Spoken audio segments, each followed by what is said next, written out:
একটা হাদিস বললে আপনারা বুঝতে পারবেন।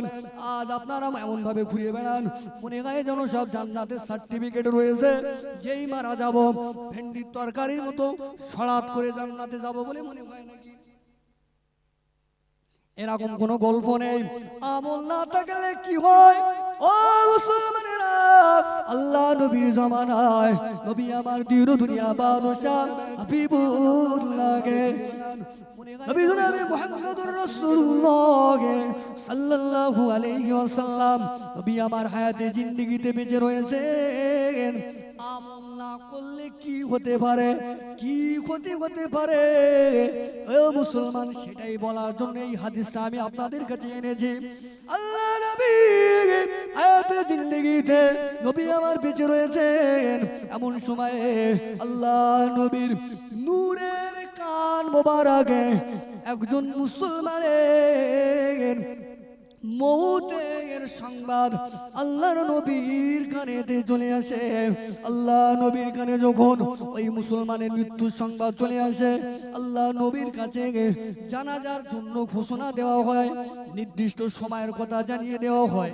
আল্লাহ নবী দয়া নবী মায়ার নবী তামাম সাহাবায়ে কেরামদেরকে সঙ্গে নিয়ে, বড় বড় সাহাবায়ে কেরামদের সঙ্গে নিয়ে আল্লাহ নবী ওই মুসলমানের জানাজার নামাজ আদায় করার জন্য আল্লাহ নবী সেই রাস্তা দিয়ে তার বাড়ির দিকে যায়। ও মুসলমানেরা কান খাড়া করে শুনে নেন, আল্লাহ নবী যখন আমার সাহাবায়ে কেরামদের নিয়ে যখন ওই মুসলমানটার জানাজার জন্য গুটি গুটি গুটি গুটি পায়ে তার বাড়ির দিকে যখন যেতে লাগে, কত বড় কপাল। কারণ দুনিয়ার জমিনে কোন মানুষের যদি আল্লাহওয়ালা মানুষ যদি জানাজা নামাজ আদায় করে, তার নসিবটা ভালো না খারাপ? আর যদি কাজা করে যদি জানাজা পড়ায়,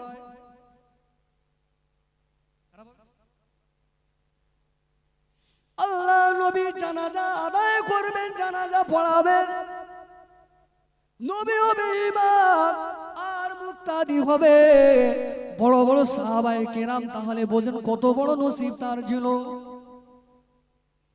এজন্য শরিয়াতের একটা মাসালা হলো,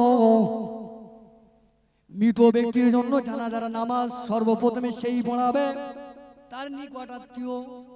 এরপরে যদি নিকটাত্মীয় যদি না থাকে, মৃত ব্যক্তির জানাজার নামাজ কামিল বুজুর্গ মানুষ দিয়ে পড়ানো বড় ভালো কাজ।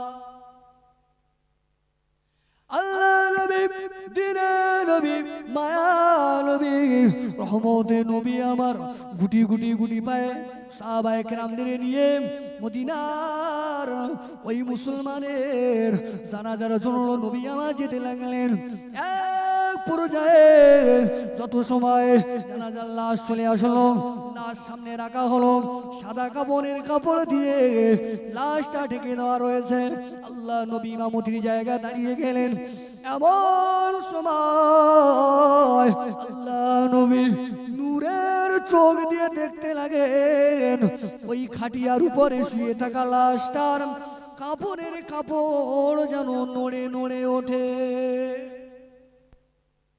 এখন যদি তাড়াহাদিয়া গ্রামের কোনো মরা মানুষের লাশের কাফন যদি নড়াচড়া করে, মানুষ অবাক হবে না? হবে না? ভয় করবে?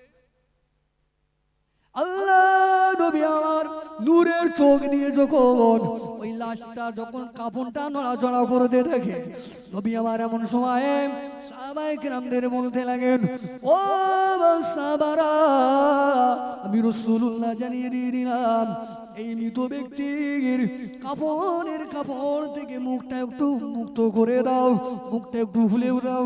আল্লাহ নবী আমার যখন সাহাবায়ে কেরামদের এই নির্দেশ দিয়ে দিলেন, আল্লাহ নবী সাহাবায়ে কেরামেরা ওই মৃত ব্যক্তির মাথাটা যখন কাফন দিকটা যখন মাথার দিকটা যখন খুলে দিয়ে কাফনের কাপড় যেমন যখন একটু সরিয়ে দিল, কিতাবের ভিতরে এসেছে দেখা যায় ওই মৃত ব্যক্তির শরীরটা নড়ার কারণ হলো, কাফনের কাপড় নড়ার কারণ হলো ওই মৃত ব্যক্তির শরীরে একটা অচেনা অজানা বিষধর বিষাক্ত সাপ পেঁচিয়ে পেঁচিয়ে পেঁচিয়ে ওই মরা ব্যক্তির মুখে সবল মারে, দংশন করে, আর মুখ থেকে গোস্ত তুলে ছিঁড়ে ছিঁড়ে খায়।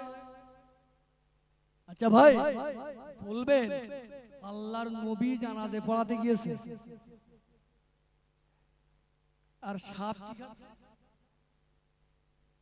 নবীর সামনে মরা ব্যক্তির লাশ খাচ্ছে, এটাই শুনেছেন তো? আচ্ছা এই পৃথিবীর জমিনে নবীর থেকে আর কি কেউ শ্রেষ্ঠ আছে? যদি বলে নবীর থেকে শ্রেষ্ঠ, একমাত্র তিনি তো স্রষ্টা আল্লাহ, আল্লাহ। কিন্তু আল্লাহর সৃষ্টি হলেন নবী, আর আল্লাহর সৃষ্টির উপরে আমার নবীর থেকে উদ্ধার কেউ নেই। একবার জোরে বলুন সুবহানাল্লাহ। সেই নবী জানাজায় রয়েছে, সেই নবীর সামনে বিষাক্ত অজানা অচেনা সাপ দংশন করছে আর মুখ থেকে গোস্ত তুলে তুলে খাচ্ছে। আওয়াজ কিছু বোঝা যাচ্ছে? ও নবীর আশিকেরা, নবী পাকের দিওয়ানারা, ভুল আমার বুঝবেন না।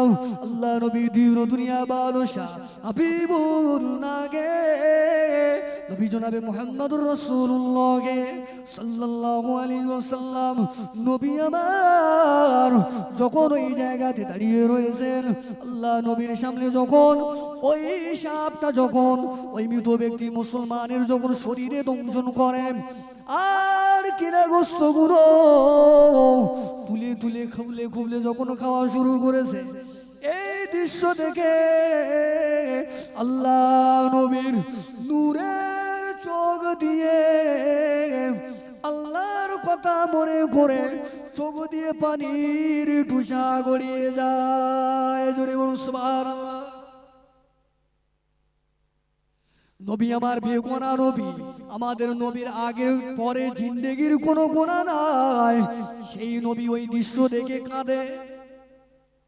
আজ আমাদের সামনে আমাদের কত মানুষ মারা গিয়েছে, আমরা জানাজায় চলে আসি, কিন্তু এমনও মুসলমান রয়েছে লাশ দেখে চোখে জীবনে পানি আসে না।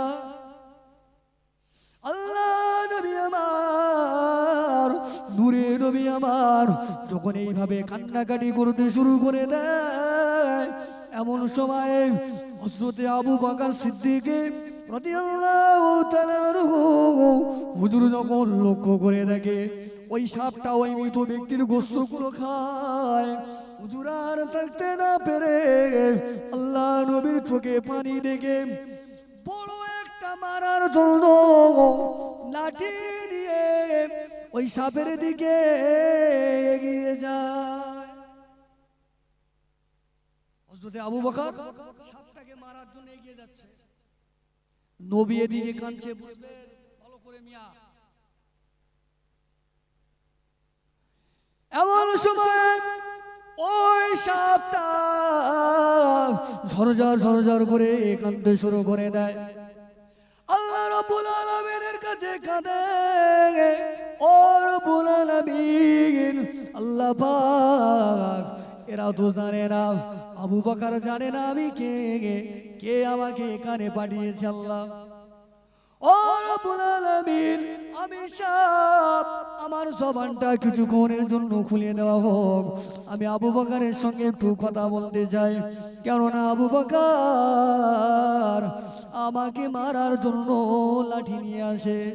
ও রাব্বুল আলামিন, আপনার নবী দাঁড়িয়ে দাঁড়িয়ে কাঁদে, আপনার নবীর সঙ্গে একটু কথা বলার মতন আমি সাপ, আমাকে আল্লাহ ক্ষমতা দেওয়া হোক। এইভাবে ওই সাপটা আল্লাহর দরবারে অজার সুরে নড়াচড়ি করতে থাকে, কাঁদতে থাকে মুসলমান। এমন সময় আমার আল্লাহ পাক ওই সাপের জবান খুলে দিলেন। আর জোরে বলুন সুবহানাল্লাহ। ওই ওই সাপ যখন তার জবান আল্লাহ খুলে দিলেন, সঙ্গে সঙ্গে ওই সাপটা ওই জায়গাতে দাঁড়িয়ে দাঁড়িয়ে ওই মরা ব্যক্তিটার ডেড বডির উপর থেকে আমার নবীকে লক্ষ্য করে বলতে লাগেন, সবাই বলুন আশহাদু আল্লা ইলাহা ইল্লাল্লাহু ওয়াহদাহু লা শারীকা লাহু ওয়া আশহাদু আন্না সাইয়্যিদানা ওয়া নাবিয়্যানা ওয়া মাওলানা মুহাম্মাদান আবদুহু ওয়া রাসূলুহু। ও মুসলমানেরা, ওই সাপটার সঙ্গে সঙ্গে আল্লাহ নবীকে সাক্ষ্য দিয়ে বলতে লাগলেন, ইয়া রাসূলুল্লাহ, ইয়া হাবিবাল্লাহ, বিয়াদুবি নেবেন না, আপনারা আমাকে দুনিয়ার কোনো সাপ মনে করবেন না,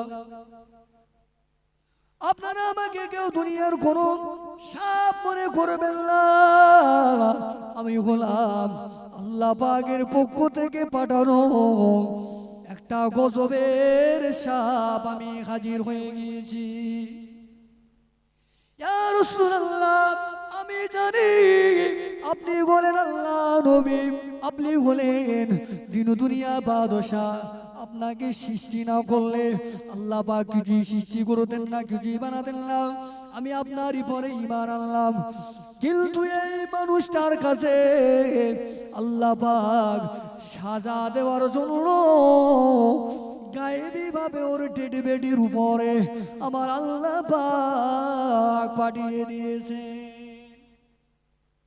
আবু বকরকে লক্ষ্য করে বলতে লাগেন, ওই সাপটা ও নবী পাকের সাহাবী হযরত আবু বকর, আপনি শুনে নেন, জেনে নেন, আল্লাহ পাক আল্লাহ তাআলা আজকে আমাকে দুনিয়ার জমিনে পিতা পাঠাই নাই, আল্লাহ পাক আল্লাহ তাআলা দুনিয়ার জমিনে আমাকে পাঠিয়েছেন এই নাফরমানি বান্দার সাজা দেওয়ার জন্য, তার কাছে পাঠিয়েছে।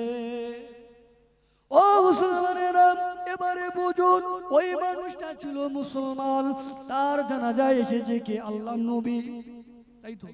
আল্লাহ নবী জানাজার নামাজ পড়াতে এসেছে।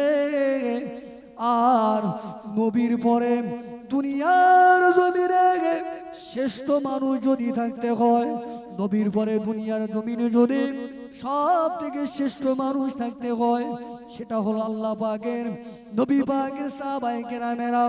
সেই সাহাবায়ে কেরামেরা ওই ব্যক্তির জানাজা এসেছে, নবী হলেন ওই জানাজার ইমাম, সাহাবায়ে কেরামেরা হলো জানাজার মুক্তাদি।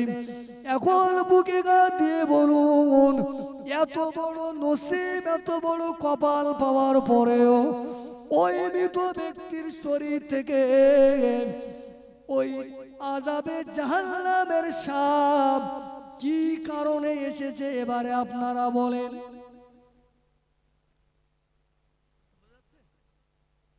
আলোচনা বোঝা যাচ্ছে?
এখন যদি তারা হাজিয়া গ্রামের কোনো মরা মানুষের লাশের কাফন যদি নড়াচড়া করে মানুষ অবাক হবে না হবে না ভয় করবে আল্লাহ নবী আমার নূরের চোখ দিয়ে যখন ওই লাশটা যখন কাফনটা নড়াচড়া করতে দেখে নবী আমার এমন সময় দুরূদ শরীফ পড়ি আল্লাহুম্মা সাল্লি আলা সাইয়্যিদিনা ওয়া আলা আলি সাইয়্যিদিনা নবী পাকের আশিকেরা যে কথা আমি আপনাদের কাছে বোঝাতে চাই আল্লাহ নবী ওই ব্যক্তিটার জানাজার জন্য নবী স্বয়ং নিজে গেলেন আল্লাহ নবী সাহাবায়ে কেরামেরা গেলেন কিন্তু তারপরেও কিতাবের ভিতরে এসেছে ওই ব্যক্তির ডেড বডির উপর থেকে ওই সাপ গেল না ওই সাপ সে গোশত খাওয়া বন্ধ করলো না ও মুসলমানেরা ভুল আমার বুঝবেন না এমন সময়তে আল্লাহ নবী দরবারে আল্লাহ পাকের বড় ফেরেশতা জিবরাইল আমিন আলাইহিস সালাম হাজির হয়ে গেলেন জিবরাইল ফেরেশতা এসে আল্লাহ নবীকে সালাম দিয়ে দিলেন ইয়া রাসূলুল্লাহ গে ইয়া হাবিবাল্লাহ আজ আপনি যে ব্যক্তির জানাজার নামাজে এসেছেন যে ব্যক্তিটার জানাজা আদায় করার জন্য এসেছেন এই ব্যক্তিটার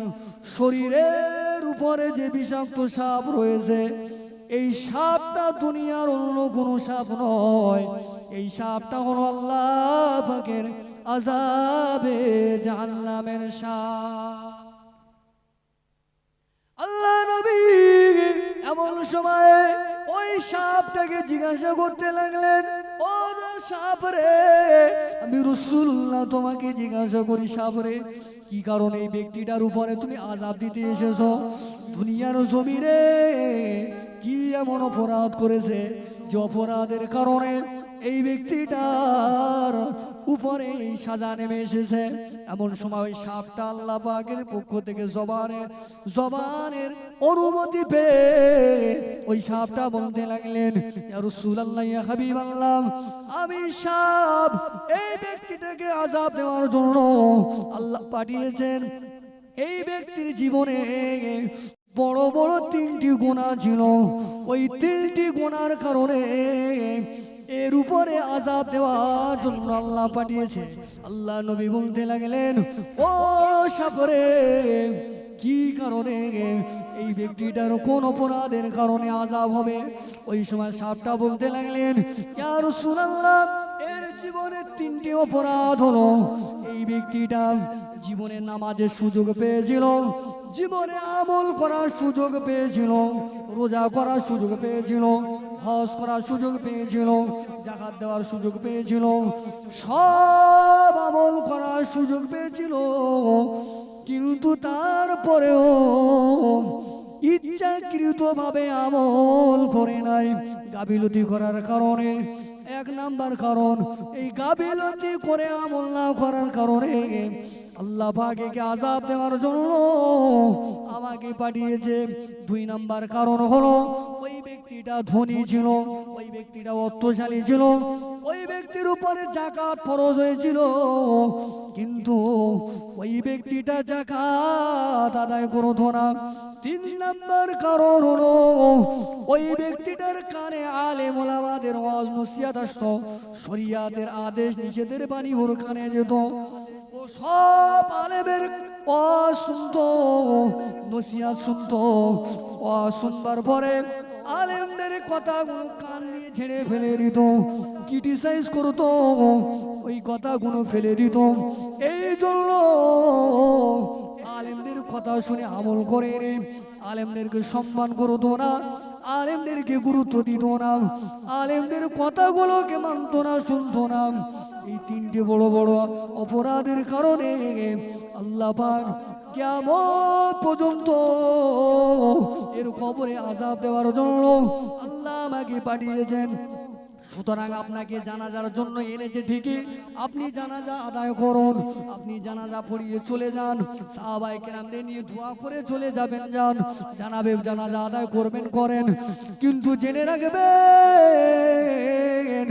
এই পাপীর জন্য আপনার দোয়া আল্লাহ পাক কবুল করবে না, আর জন্য নাজাত আল্লাহ দেবে না, কবুল করবে না। আর যত বড় কথা মিয়া, সপ্তাহে একদিন বছরে 1 মাস রোজা রেখে কলা গাছ পালা হয়ে গেছে, উনি করেছে আমার আর নামাজ রোজা কিছুই লাগবে না।